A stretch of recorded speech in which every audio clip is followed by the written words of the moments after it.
Welcome to DownNotableContent. My name is Alex. And I'm SJ. We share the last name Herschel and are two down-to-earth guys, bringing notable content from the world of gaming. Today we're going to be discussing which Zelda game is better, Ocarina of Time or Majora's Mask. Let's get right into it. Herschel. Herschel. Herschel.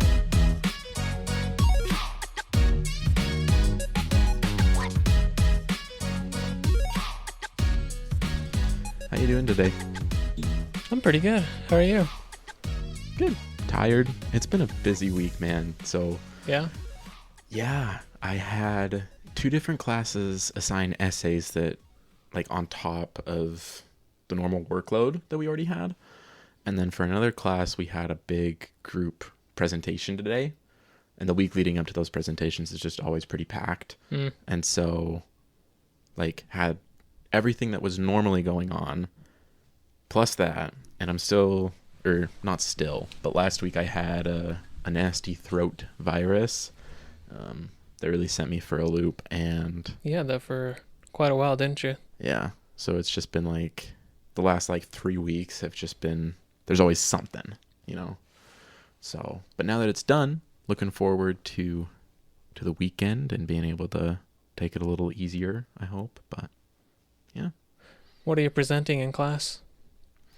Today we were doing a project on market segmentation and helping the scenario was that we were hired by REI to come in and propose a potential global expansion plan based off of a database that we were given. So we had to analyze the data and then come up with a market entry proposal and present it on like age, gender, marital status, what type of products we wanted to focus on marketing, and like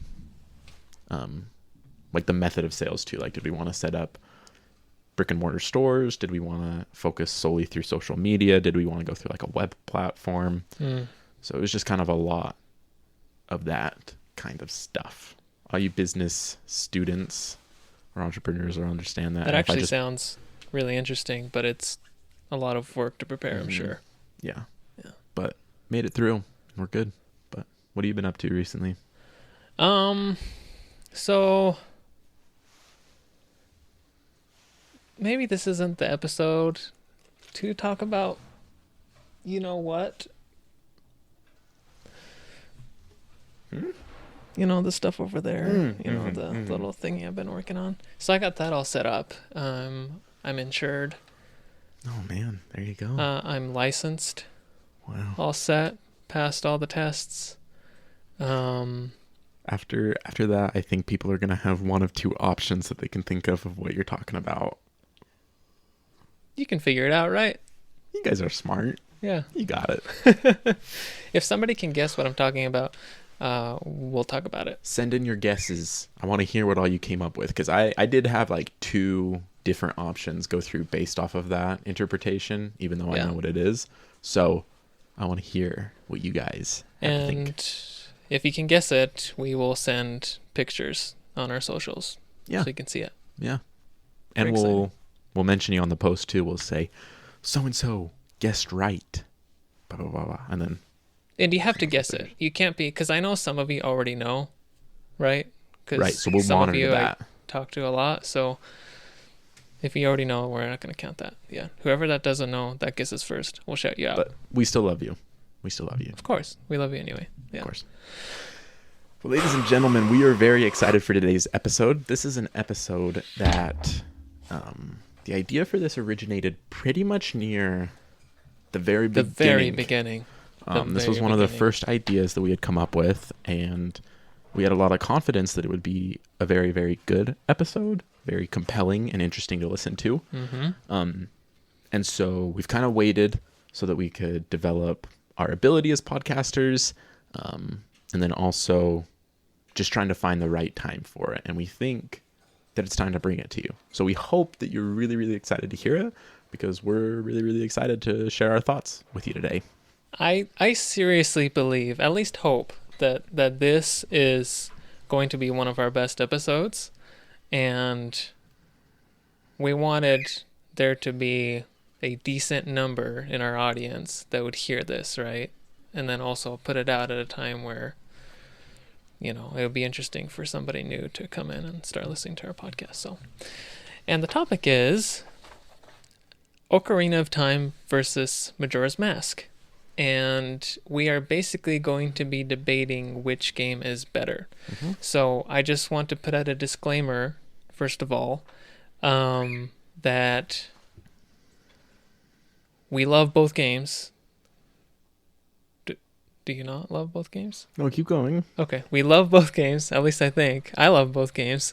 They're great. They each have their strengths. I recognize that. And whether you like one or the other is subjective by nature. But the point of this episode is to try to prove that one game is better than the other. So that's the whole point. I know that it's all subjective, but this is that's the topic of what we're doing here. Yeah, right. We're taking something that's completely dependent on opinion and trying to create a proof for it. So honestly, some of you are going to agree with one of us very strongly, and some of you may agree with the other. But I think we have enough to say where it'll still be fun to listen to, regardless of what you think, or if you even care. Who knows? Some of you might say they're just both good and it doesn't really matter. But yeah, hopefully you like it. So you want to go ahead and get into it? Yeah. SJ is a bit more structured with what he's prepared for his thoughts, and so we're going to follow his lead a little bit on some of the topics to begin with, and then if I have anything to add at the end, we'll kind of go from there. But for the main part, I think SJ is going to be leading a good amount of this discussion. And yeah, go ahead. So I structured this in a essay format, and so I'll just read, my first paragraph, my first topic, and then we'll discuss it. Okay, well, first I just want to say, before the first topic, and another thing is I don't have a lot of topics. I picked out, I think, the parts that I personally believe are detrimental to Majora's Mask, and go depth on that. So anyway, so Metacritic scores. Metacritic, for those of you that don't know, that is a online rating system where critics go to review video games, and users can also review them as well. Mm-hmm. Ocarina of Time has a Metacritic score of 99 out of 100 by 22 critic reviews. I'm pretty sure that Metacritic doesn't allow for 100s. Metacritic's highest score is a 99. Okay. Well, so 99 out of a 99. Needless to say, that score has never been beaten in video game history. The user score is 9.1 out of 10. That's out of about 7,500 user ratings. Majora's Mask has a score of 95 based on 27 critic reviews, and the user score is 9.1, which is the same as Ocarina of Time. That's out of 1,500 user ratings. So, very comparable. Ocarina of Time is generally known as the best video game ever made. Some disagree, but anyway, that's its reputation. So, let me just read right off from this. Okay. First, we must consider which version of the games we are to discuss. For the purposes of my argument, I'll be referencing the original N64 games, not the 3DS remakes. I personally believe both games' originals to be overall better anyway. However, we live in 2023. I believe it is fair to mitigate either game's weaknesses by pointing out changes made in the 3DS versions when appropriate. Notwithstanding the innately subjective nature of this discussion, it is my goal to present a valid case for that Ocarina of Time is better than Majora's Mask. Yeah. For my thoughts are based on what I determined to be the best version of the game. So I'm going to be using both 3DS versions because I had the most fun playing both of these games on the 3DS compared to their N64 version. I think that's totally fine. Whenever I'm talking, just know I'm referring to the 3DS versions. Yep. Okay, so let me begin with the basic functions of the game, and that is saving. That's the first topic that I want to bring up. Okay. It was simple in Ocarina of Time. Open the menu, hit B, then hit A, done. In Majora's Mask, you are at the mercy of the owl statues. This is a frustration, even if minor. This frustration, even if minor, does not add value to the enjoyment of the game, but rather takes away. Would you like to talk about that? I don't think it matters. Like, to be fair, every time that you reset your clock in Majora's Mask and go back to the first day, you can also save. And in a game like Majora's Mask where you're playing against the time clock,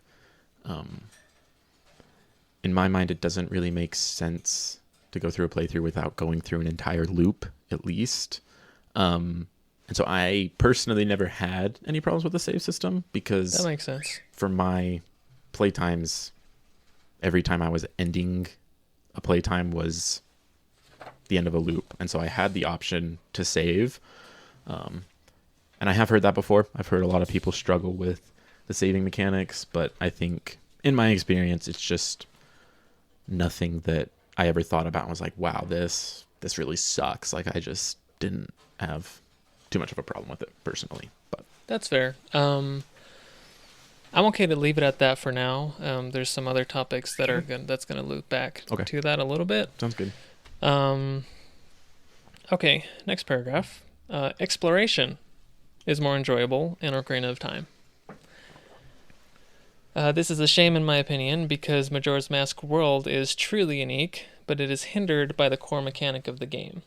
In Ocarina of Time, sure, Hyrule Field is a bit bare, but you can traverse fairly quickly with Epona, and you are free to discover the land as much as you'd like on your own timetable, given you have the necessary items to enter and explore each area.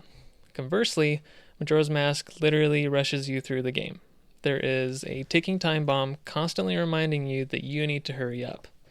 Yes, you can rewind time to restart days, but it becomes a chore that merely wastes the player's time. You have to make a trip to the bank to deposit funds, you lose consumable items, and you lose certain aspects of in-game progress, providing no value but meaningless repetition. Do you want to expand on that a little bit? Tell me why it's such a chore to explore Majora's Mask world again. Is it just because of the time loop? Like Clocktown, right? Or like in various parts of the world, there's things that are happening at certain times. And that in itself is not a problem. But you have to, like, whenever I go to an area, like, I don't know what I may or may not have missed. Okay. So I need to rewind time, right? And then I need to fast forward time. And then I need to wait. And then, oh, I lost all my consumables. Crap, I gotta get a bunch of arrows. Oh, I better go withdraw money from the bank so that I can pay Tingle. Like, it's just a lot of hassle that doesn't need to be there. Like, why? Like, what value does that give me as a player?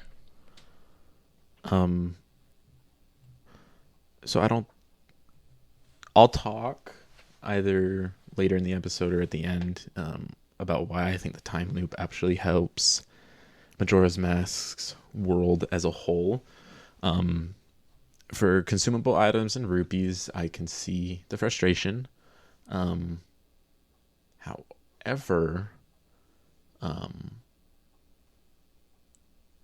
like consumable items are designed to be pretty heavily found throughout the game. Like you step outside of Clocktown and you go cut some grass and you're not only getting rupees, but like within maybe 15 seconds, you can have your quiver fully stocked. You can have bombs. You can have just about everything.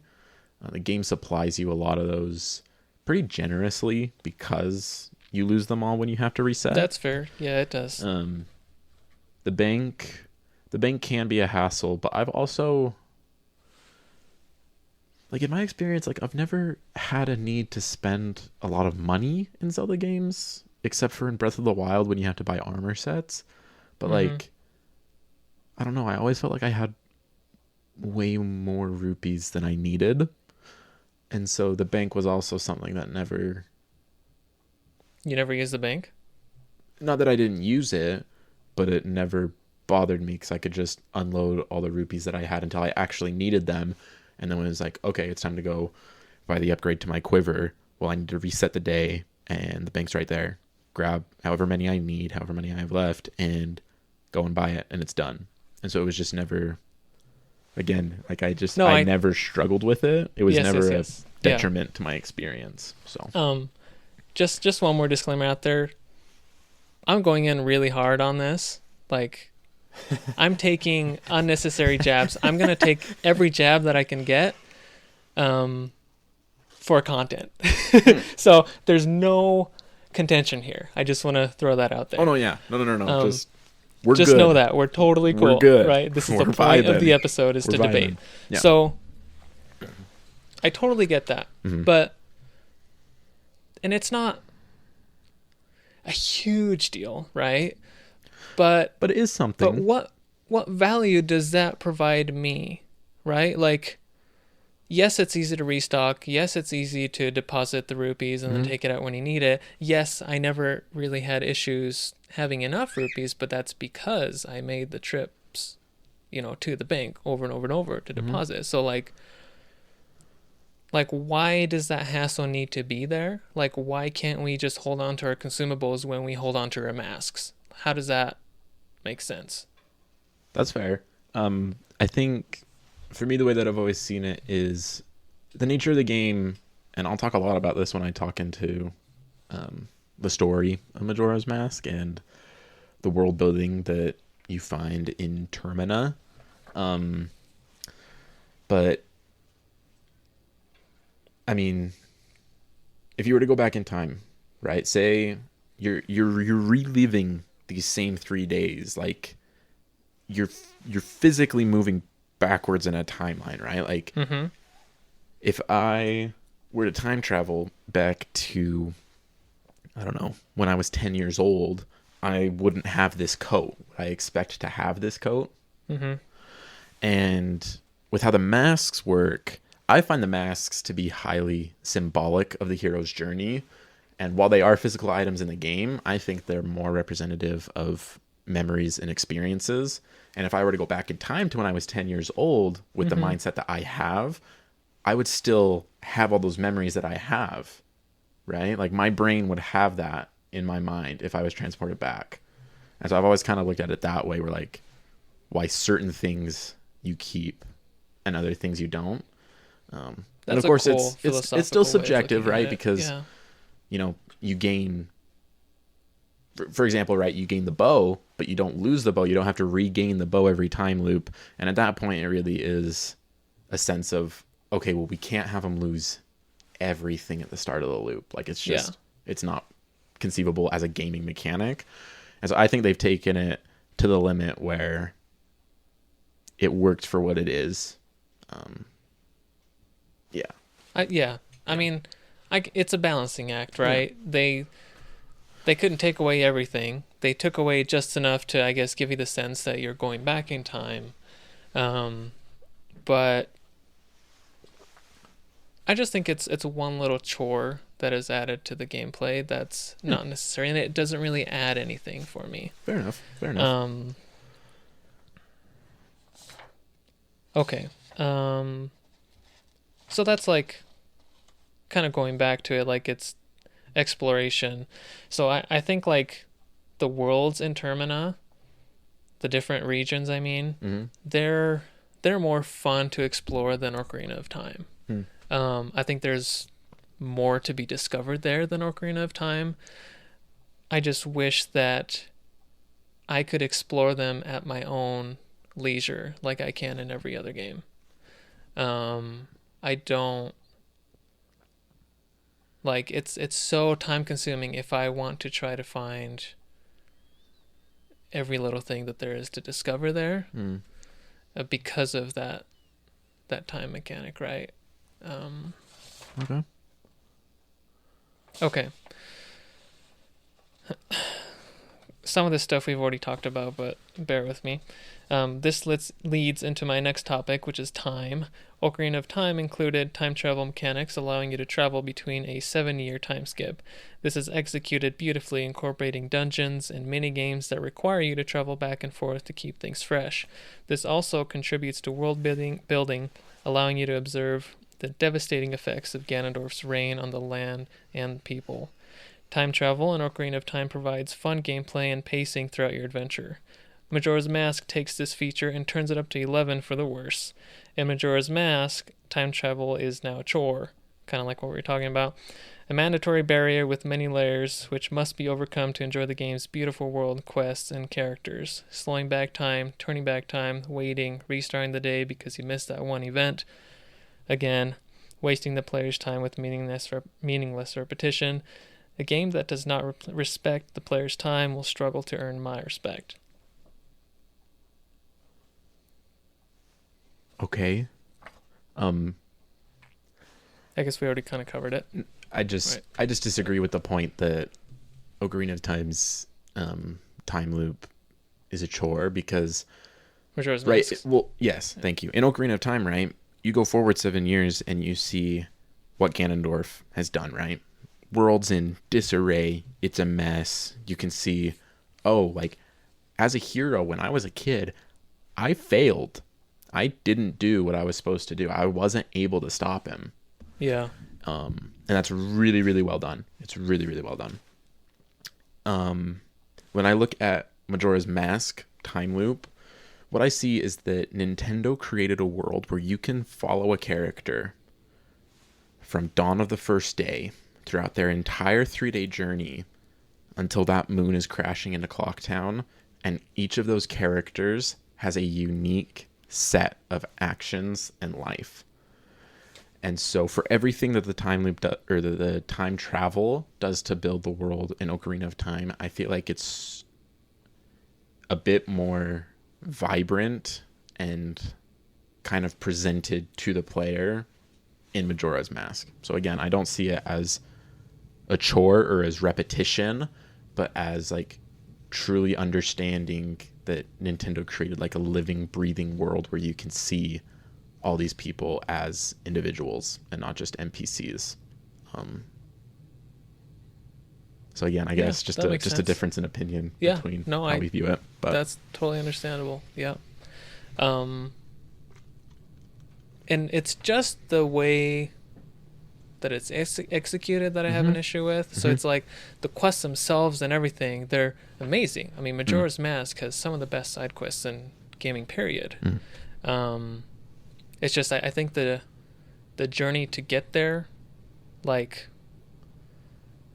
there are so many mini games that I never even knew about, like my first playthrough after I finished the game, right?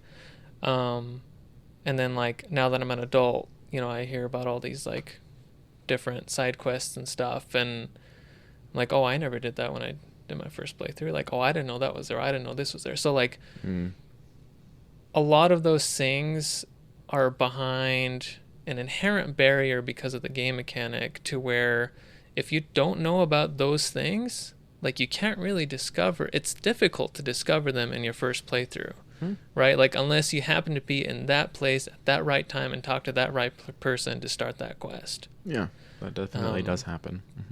But yeah. So, okay, next is dungeons. All right. I'm ready for this one. This was one that I was prepared for. Ocarina of Time thrives with its bountiful roster of 11 dungeons, 2 of which are mini dungeons. Let me just read off the list here. Ocarina of Time's dungeons. Inside the Deku Tree, Dodongo's Cavern, inside Jabba Jabu's belly, bottom of the well. Those are all the dungeons you play as a child. And then Forest Temple, Fire Temple, Ice Cavern, Water Temple, Shadow Temple, Spirit Temple, Ganon's Castle. So yeah, a lot of dungeons. Let me go back to this here. Majora's Mask has 5, if I'm being generous. You've got the Woodfall Temple, Snowhead Temple, Great Bay Temple, Stone Tower Temple, And then if you count Inside the Moon, but that's not really a dungeon. Not really. I wouldn't count it that. I would say Yeah. Majora's Mask has the 4. Yeah. Okay. Ocarina of Time's weakest link in its lineup is arguably the Water Temple, with its tedious mechanics and unclear direction. That still leaves us with 8 fantastic dungeons and 2 complementary mini-dungeons. Majora's Mask has 4 full dungeons, each of which are crafted well. However, the weight value of these 4 temples simply do not stack up competitively against the gauntlet of dungeons in Ocarina of Time. Majora's Mask attempts to mitigate this by providing a wide range of immaculately crafted side quests, most of which immerse the player into the world with interactions between Link and individuals struggling to cope with their doomed reality. Unfortunately, however, the core time mechanic turns this otherwise beautiful experience into a repetition time machine. Furthermore, if you are not a veteran of Majora's Mask, prepare to follow many guides on how to even find and begin many of these side quests. That's kind of the point that I was talking about earlier. But yeah, dungeons. What do you think? I think dungeons are actually one of Ocarina of Time's strongest suits. Most of those temples are fantastic. They're very, very good. The dungeons are very well designed. And I'm sure we'll talk about music at some point. Do you have that I don't have that in here. Okay. But we can... We're going to talk about music later too, but just talking about dungeon music, Ocarina of Time's dungeon themes are particularly strong, especially in the Forest Temple. Some good stuff.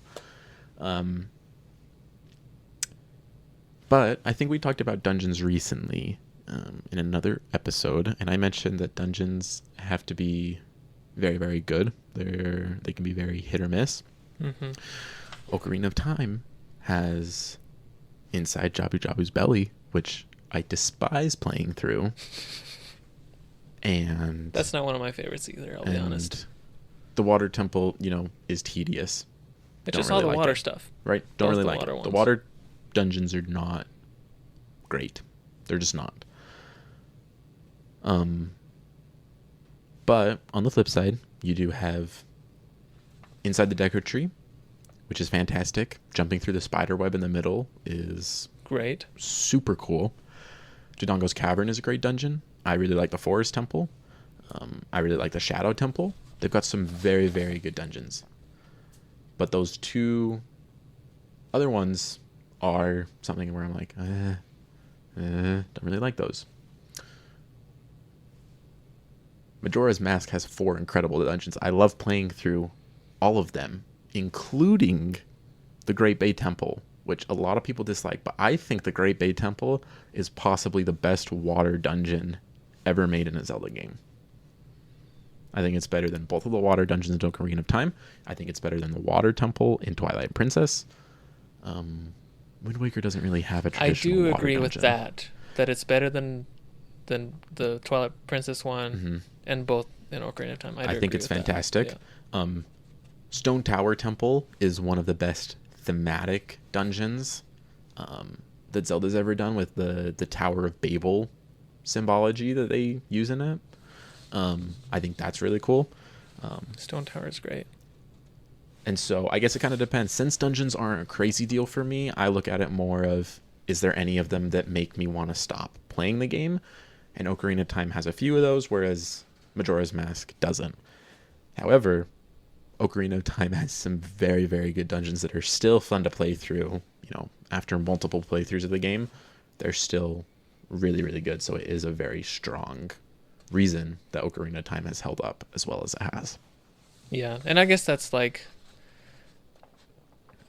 I think my least favorite here is probably Snowhead Temple in Majora's Mask. Really? Oh, yeah. Man. Man. I didn't really dislike it, but I don't know. There's probably a little bit of personal bias there too. But yeah. No, yeah. Just one other thing to add about the dungeons in Majora's Mask that I think are a nice twist is the fairies. In each dungeon, there are fairies scattered throughout the dungeon that if you collect them all, it leads to different rewards. I did like those. Those were And fun. I think it adds an extra layer to the dungeons that the other Zelda games just don't really have, is finding those. And it also makes dungeons pretty replayable, because there always seems to be a couple fairies where you're like, okay, where is that You just one? can't And you kind of get have to to it. think. And I found it pretty engaging, which I think is a strong suit for Majora's Mask. But again, yeah, I mean, it's kind of like the Skulltulas, right? Yeah. Like, there are certain ones Yeah. that you can't get in your first playthrough in Ocarina of Time, and then you get the boomerang, and then you can go back and get it. Get on again. But yeah, I like the fairies. Yeah. I do like that they're easier to find than Skulltulas. Mm. Like, you can put on that fairy The fairy mask, and they'll mask. like come to you, and you can like hear them. Mhm. Okay, so that brings me Yeah, to my dungeons. next point. Dude, in the Forest Temple music though, walking through the turning freaking hallway in Oh my Ocarina of gosh. Time. Okay, Forest Temple music is top tier. I One have of the literally, greatest. literally, no joke, at work, listened to the Forest Temple music on loop for 5 hours straight while I worked. I have done that before. It just Hey, it's- puts me in the mood. Yeah, no, it's some great stuff. I also really, really like Woodfall Temple's theme. Mm-hmm. It just hits that creepy vibe Yeah. like perfectly. Something about music in Zelda Dungeons, man. It can Oh just gosh, take like it's so good. yeah. That's actually why I didn't really put music in here as a point, because there's really nothing for me to critique on Majora's Mask music. I mean, they're both just so solid. Mm-hmm. Okay. And as we're going through this, like, I'm the one attacking Majora's Mask, right? Feel free to point out, like, well, I think this is what makes Ocarina of Time not as good, Mhm. or whatever, if you Mhm. ever have Yeah. those. Okay, in terms of dungeon bosses, Majora's Mask's first boss, Odolwa, is the Mhm. best of the 4 dungeons, providing a compelling challenge which invokes player engagement and experimentation. The other 3 dungeon bosses are forgettable and perhaps bothersome, especially when compared to Ocarina of Time's dungeon bosses, which are Queen Goma, King Dodongo, Baronade, Phantom Ganon, Volvagia, Morpha, Bongo Bongo, Twin Rova. Need I say more? However, credit where credit is due, the final fight with Majora is exciting, challenging, and fulfilling. It is as strong a finish to the game as the final battle with Ganondorf in Ocarina of Time. I think bosses is another point where I don't really see one game as being better than the other. I do not find any of the Majora's Mask bosses to be forgettable, and I think that's mainly because each of them requires you to fight them in part in the form that you've had to use to traverse the temple. Mm-hmm. Right, so you're having to fight as Deku Link, as Goron Link, as Zora Link, and so I think it provides a different experience that you don't really get in other Zelda games when it comes to bosses. But with Ocarina of Time, right, you have all those classics. I think part of the reason that Ocarina of Time bosses never stood out to me was that I have more time and I think earlier memories of actively playing Twilight Princess, and at that point, or Wind Waker, and those Ocarina of Time bosses were so good that they're kind of repeated throughout the series pretty consistently. Yeah, they are. So that's been something where I was like, okay, like playing Ocarina of Time for the first time that I can remember, it was like, okay, I've done this before, so it wasn't new and exciting. But credit has to be given, obviously, right? I mean, those fights are ingenious and have been rehashed successfully multiple times. Did you mention Volvagia on your list? Mhm. Okay, because Such a one of good my fight. favorite bosses in a Yeah. Zelda game. I mean, Phantom Ganon in the Forest Temple. I mean, you mentioned a bunch of them. I'm not sure if I'm repeating any of them, but there's a ton of crazy good bosses, and I do prefer the Majora's final boss battle, but Ocarina of Time's final battle is almost as good and probably has a better moment, like when you start the fight and Ganon's playing on the organ. You're right. That's an incredible moment. Incredible. Yeah. So while I prefer playing the Majora's Mask boss fight, Ocarina of Time's final boss fight could be argued as just as strong. Yeah. So I don't have anything bad to say about Ocarina of Time's mini bosses Dark Link in the Water Temple is the mini boss. Yeah, that's. Like, I mean, what can you nobody criticize can about criticize those that fights? fight. It's just Yeah. it's just so well constructed. So And I think my problem with Majora's Mask boss fights is that they're kind of one-trick ponies. Like, and I guess, I mean, if you say it like that, every boss is a one-trick pony, but what I'm trying to say is, like, with Adowa, the very first boss, it's like, oh, how do I beat this thing, right? And there are actually a couple different ways that you can approach it, and the best one is to, like, dig into the ground, and then you, like, pop up on him. But it's like, and then it speeds up and gets more difficult, and it's like, it's really exciting. I really, really like that boss. That is one of my favorite Zelda bosses. But the other ones, it's like Goat. I mean, you're just, I didn't really dislike it, right? but they are more simplistic. They're not as complex. Yeah, and it doesn't really leave much room for me to wander and discover how to defeat this boss. Yeah. Because it's very clear. Yeah. And what's the other one? The fish one, Georg. That one was just frustrating and annoying to me. I didn't like that one very much. That's completely fair. I can see why it's that way, because I mean, when you're trying to incorporate fighting the boss as a different race in the Zelda world, right? Like, well, you've got water in the mix, so that right. automatically makes it. Yeah. You're limited on what you can do, but yeah. So I can see why it's simplistic. It makes sense, and it also makes sense why it's kind of like a okay. Yeah. Just kind of a meh experience for some people. And I get what they were trying to do. They wanted it to be the ultimate showcase of your ability to control the power of that mask that you've been using throughout the dungeon. So I get it. It's just it wasn't my cup of tea. Yeah, that makes sense. Okay. I'd like to conclude by highlighting again the crippling nature of Majora's Mask's time mechanic. The constant time pressure hinders exploration and general enjoyment. To be clear, I like Majora's Mask. It is a good game, and I enjoyed the game overall when I played it. It is a miracle that it is as good as it is, considering its 1-year development period. It just has too many weaknesses to challenge Ocarina of Time's pedestal. A study conducted and posted on Science Direct came to the following conclusion after evaluating a sample of individuals under time pressure. We validate the subjective experience of perceived time pressure as an empirical stressor and a disruptor of executive functioning. While this study focuses on inhibition, preliminary evidence suggests that this effect generalizes to other executive functions like cognitive flexibility as well. These results suggest that strategies to avoid perceived time pressure in everyday life could benefit executive functioning.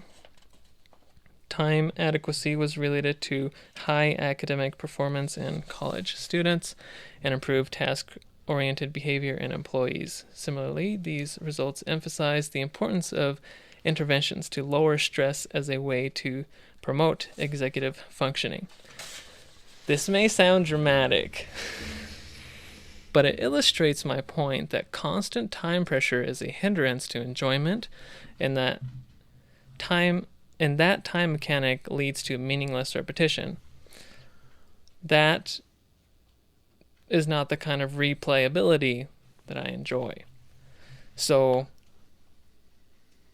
I just think that the world of Majora's Mask, Termina, can be fully enjoyed in a much more seamless way if the time thing was executed a little bit differently. And if the side quests, if it gave you more chances to discover them and experience them as you're going along and defeating these bosses and going through these dungeons, because, like, that is really where Majora's Mask shines. And in my opinion, I just was not incentivized to explore everything as much as I can, because I thought, oh, I got to get to the next area as soon as possible. And that pressure is always on my mind. And it just, I just feel like the game could have been executed much better to allow you to enjoy the world. Okay. If you're playing Majora's Mask and you're like legitimately becoming stressed out, and it's like deteriorating your mental health, please stop playing it for a little bit. It's not worth it. Like, Majora's Mask is incredible, but take a couple days off. It's okay. It's still going to be there. Yeah, and that was an extreme example that I raised, right? But I just wanted to illustrate the effect of time pressure, that constant pressure. And because it's a video game, it's probably not going to destroy your mental health, but it doesn't provide me any value. Fair enough. Okay, so since that's kind of your last point, I wanna lean into why the time loop is arguably the most important part of the Majora's Mask experience, in my opinion.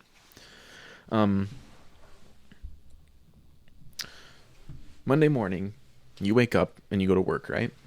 Yeah. You come home, do your thing, unwind a little bit. Tuesday, it's a pretty similar schedule, and I know on Wednesdays you have other things that you have to do after work as well, right? And then Thursdays and Fridays, same kind of basic schedule. Saturdays you don't go to work. Kind of how the day, different things come up, different things get planned in. Your life is not the same thing every day. Your life isn't going out into a plaza and juggling 24/7, right? You have different things going on. And the time loop works to illustrate that's the same case for the characters that live in Termina. On day one, someone may take a walk to a fountain or walk around Clocktown on a certain route. And then day two, for whatever reason, maybe at night they decide to go to the milk bar to relieve some stresses. It feels so real. And because you see characters that don't just stay in the same spot, but that they have lives outside of what they do when they interact with you as the player character, is fascinating to me. It's, I think, one of... it feels real. Like, for as real as a game about a 10-year-old with a fairy transforming into fish people or rock people can be, it is so cool that they created a world that flows. And for all the issues that the time loop might provide to certain players, I think the value that it brings into showing you that these are real people and you should want to save them from a moon crashing into them, I feel more compelled as a player to save these people in Majora's Mask than I think I do in any other Zelda game. In Ocarina of Time, it's just kind of like, I'll get there when I get there, right? And it's the same thing for most games. But in Majora's Mask, I feel like you create such a deep connection with those characters. And the worst part is, because of the time loop, once you reset, they don't remember you. Like, you can go and have the exact same conversations. They'll have no idea who you are, but you know who they are, and you still want to save them, even though they could care less about you. I think it's such a tragic loop that showcases such just a beautiful theme that just isn't really present in Ocarina of Time, which I think is one of the things that I struggle with the most, is that I feel like every aspect of Majora's Mask's narrative is stronger than Ocarina of Time's. Like, whether it's character development or world building, whatever you want to be, I feel like when it comes to telling a story, Majora's Mask just has more of an emotional grip and a better understanding of what it wants to make the player feel. Okay, so I agree with most of that. The problem is the execution. So, think about somebody playing Majora's Mask for the very first time. They don't know anything. Maybe they played Ocarina of Time, maybe they haven't. They're going through, they discover, oh, I have 3 days to do this. And then you learn songs, and you get the Ocarina back, and you're like, oh, I can slow down time, I can rewind time. Okay, so I don't have to finish the whole game in 3 days. But what are the odds that that person is going to be able to fully engage in the world, the world that you were describing in those characters, just in the course of a regular playthrough? Like, it just doesn't happen, I don't think, right? Like, unless they're going through and experiencing like the entirety of 3 days in every single region and area, like, they might find a couple side quests here and there, but for the most of the time, the game is gonna be nudging you toward the next dungeon to get the giants and all of that and the main objective, and you have no indicator of discovering the side quests. So, like, in a realistic playthrough where you don't know about everything about the game, like,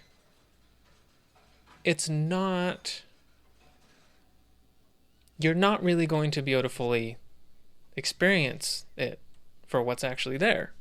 And so in Ocarina of Time, though, like, there are a bunch of side quests that you come across just in the course of your adventures. Naturally, as you talk to people, things come up, and I'm not saying that Ocarina of Time's side quests are better by any means, but when I compare, okay, what would I experience? What would I get out of Majora's Mask from a regular playthrough? I'm not following guides. I'm just playing the game. I don't know anything about it. Playing it from start to finish. Mm-hmm. My experience is going to be a lot lesser than Ocarina of Time, because Ocarina of Time, it, okay, I need to get from point A to point B. Like, point B is going to be like my next dungeon or next main objective. As I'm going there, I'm like encountering a bunch of things. I come across different side quests or whatever, and then I get to this dungeon. And then there are 11 dungeons. So, like, it's a whole experience, and no matter who you are, no matter what you already know or don't know, it's going to be a complete experience when you play through Ocarina of Time. Okay. And I just don't think you can get that out of Majora's Mask unless you're following an IGN guide. Okay. I can see that and understand it. I think people experience a bit more on a first playthrough than I think people would originally think. Because when you come across side quests in Ocarina of Time, you come across them because you talk to an NPC that the story doesn't necessarily say, hey, go talk to this person. Yeah. Right? Like when you are doing the Big Goron Sword quest, which is probably the best side quest in Ocarina of Time. It's fantastic. Like, you do it because you walked into a cavern that, or maybe you heard about it inside, Death Mountain, and a Goron said, hey, go talk about it. I don't remember specifically, but some way or another, you go out of your way based off of not too much and find an NPC and activate the quest. And you just do the same thing to activate quests in Majora's Mask. Like, characters give you a pretty decent idea of what you need to do to access the next part of the quest. Yeah. In those games. And so I think it's just as much I think the player is given just as much information as they are in any other Zelda game when it comes to side quests. Like, you just have to go talk to the characters walking around. Yeah. And they'll give you enough. But I can see like a lot of people, if they're not doing that and they are just going dungeon to dungeon, they are going to have less of that emotional connection for sure.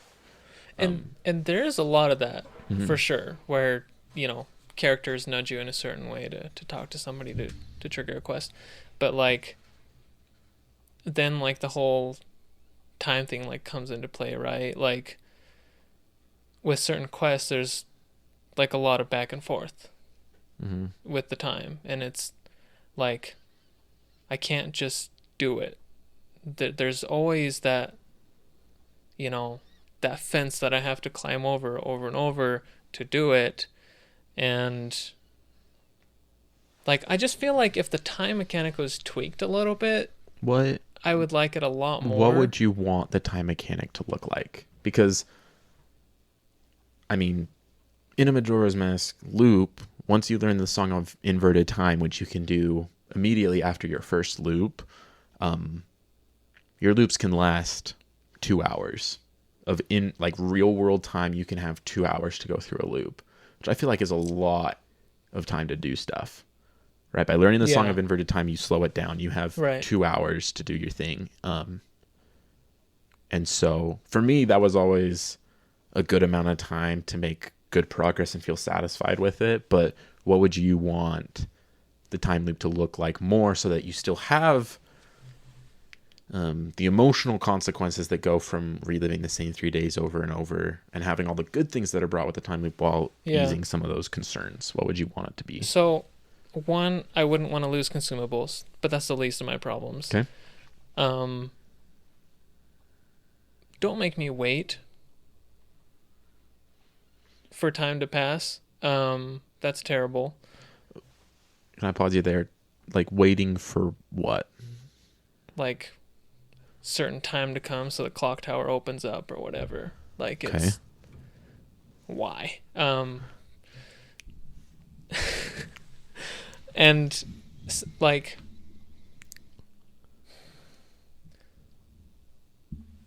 make some of those side quests that are so good like integrated into the main story a little bit. Like I mean, I just think that it's an inherent design flaw that if I just stick with the main objective of the game, I miss the beauty of the game. Like I don't think I've ever played another game where you really miss out a lot if you don't do side quests. Mm-hmm. So did you feel like the main story, like just the dungeons themselves, wasn't enough? They were good. I liked them. And I really liked the game overall, but it's not even close to Ocarina of Time. Okay. Because of all these flaws. Okay. Like maybe if the natural narrative and progression of the game, if it routed me through some different side quests or something, and some may be mandatory because you need that item, or some may be optional for if you want to do a little more exploration, then I feel like the game would have been like, I just want to get a complete experience from playing through the game. Okay. And I really couldn't do that in the 2 times that I've played through it. Okay. Yeah. All right. Before I move on from story beats, I want to look at, when you look at Ocarina of Time and Majora's Mask, they are closer to being one full story between the two of them than any other entries in the Zelda game series. Yeah, it's a straight up sequel. Except for when Tears of the Kingdom comes out in a couple months, because that's anyway, baby. I think it's really, really interesting to look at the themes between these two stories, because in Ocarina of Time, you start with that classic hero's journey, right? You wake up one day and someone tells you you're special. You have to save the world. It's like, all right. And so you start, and you're doing really well. You're doing exactly what you were told to do, and it's all leading to the end goal that you want. And then you fail. Turns out the villain knew what was going on, and he gets what he wants, and you lose. And you wake up 7 years later, and go around and see, oh, that guy that used to hang out in town all day, he's not there. Instead, he's replaced by one of the creepiest enemies in a video game ever, because there's just a bunch of redeads walking around. And even as you go throughout the rest of the game, you see these characters that you met when you were a kid, and they're drastically different because of what's happened in the last 7 years. And it's really, really cool to see. But, you reach the end of the game, and, you've spent this entire journey being told you're the hero. This is what you're made for. And you make it happen. You fix everything. And so it's this very classic, uniform story that does what it needs to do super, super well. And then Majora's Mask comes in and asks, well, what next? First off, at the end of Ocarina of Time, you go back and you have to go back to being a kid. Everything that you experienced, you still have that, but you're a kid. And now you're living in a world where you don't have to be special anymore. The world's saved. It doesn't need a hero anymore. So what are you supposed to do? How are you supposed to go back and just live your life, right? Mm-hmm. And Majora's Mask answers that question. Link leaves. He's off searching for a friend. Everyone, assumes it to be Navi, because Navi leaves at the end of the first game. And, enters this new world where they need a hero again. And if I was in that position, I'd be like, okay, I'm back to where I need to be. People need me again. Yeah. Except in Ocarina of Time, after the 7 years, everyone's telling you, yeah, you need to fix this. We need you to do this. And in Termina, no one believes you that the world's ending. They need a hero, and it's obvious that they need a hero, but they refuse to believe it. So you're finally able to be what you're supposed to be again, but no one cares, and no one wants it. And when you're going through that game, Ganondorf in Ocarina of Time is inherently evil, right? He is a bad guy. There's no way around it.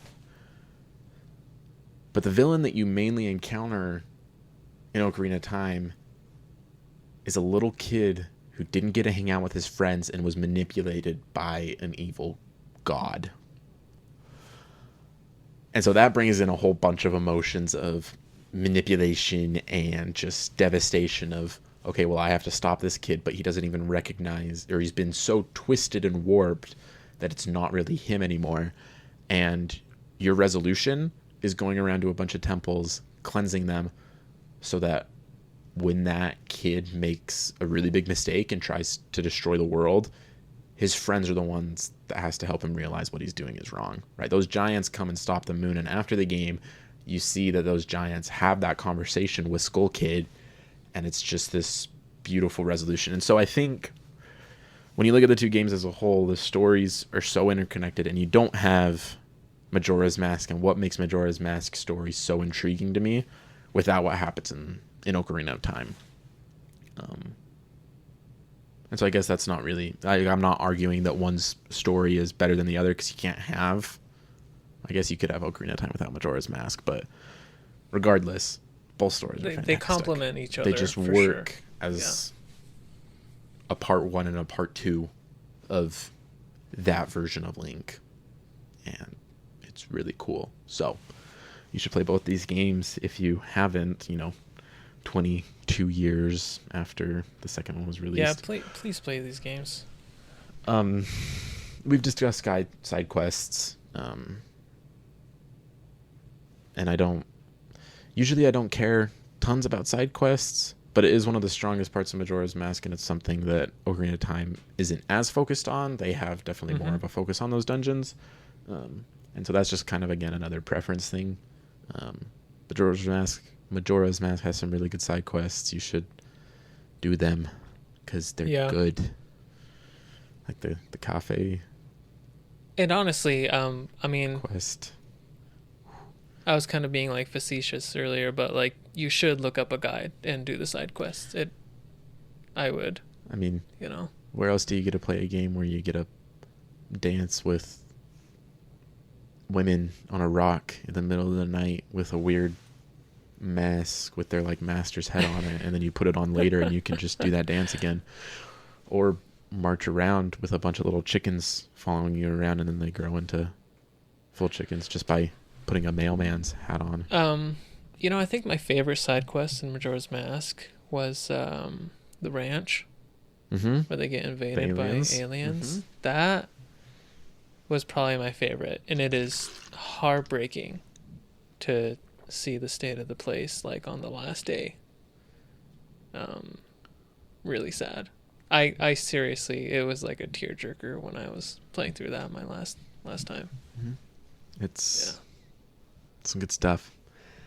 I've mentioned world building, that I think Majora's Mask feels like more of a lived-in world. I was gonna bring up music, but both games have they're both so good, fantastic music. Like, can't knock either of them. No. And so I just wanted to end.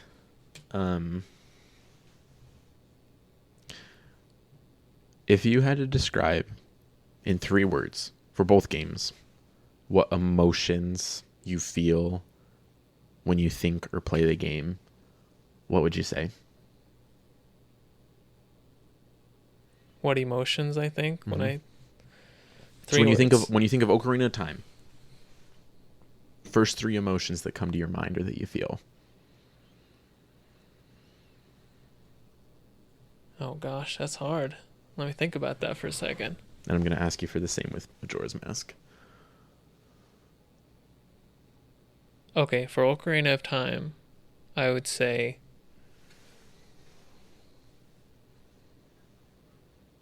childhood, sacrifice,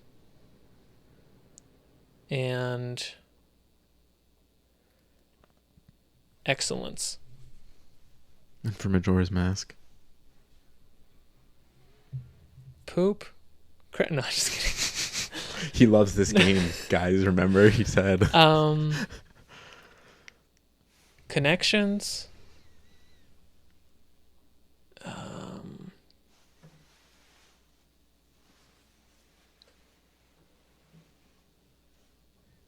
Friendships. I guess that's kind of a synonym. And growth.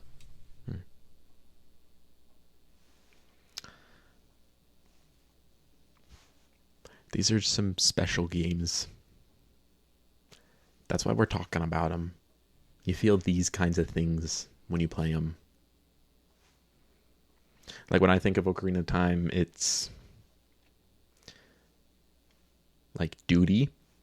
Like you feel a duty as Link to do what you do in that game. You don't really get that feeling from a lot of games. And it's not something that you can really feel just by us talking about it. Like, you need to play them. I